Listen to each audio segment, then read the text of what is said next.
देखिए क्वेश्चन है, निम्न कथनों में विचार कीजिए। पहला है, मणिमेखले की रचना इलंगो आदिगल ने की थी। दूसरा कह रहा है इलंगो आदिगल चेर शासक सेन गुट्टवन के भाई थे। आंसर कह रहा है कथन 1 सही है।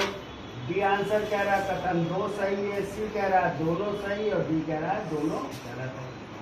पहले तो जानिए, मणिमेखले की रचना इलंगो आदिगल ने नहीं की थी, बल्कि इसके लेखक हैं शीतलय सत्यनार हैं।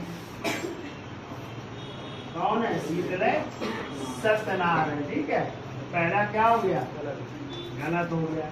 दूसरा कह रहा है इलंगो आदिगल चेर शासक सेन गुट्टवन का भाई था।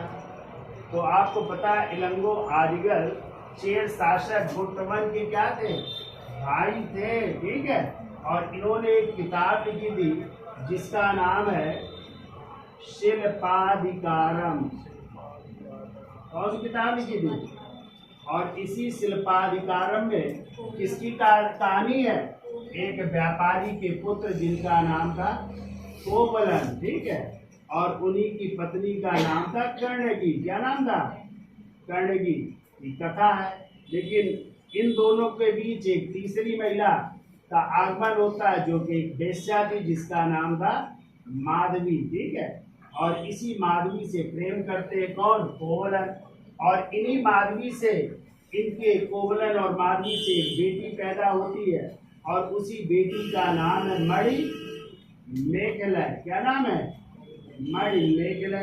और इस मणिमेखले की कहानी शीतलय सत्यनार की पुस्तक किसमें? मणिमेखले में मिलती है। और बाकी इनकी कहानियां इस किताब से मिलती है, शिल्पाधिकारम। यानी इसी के आगे का भाग क्या है? मणिमेखले।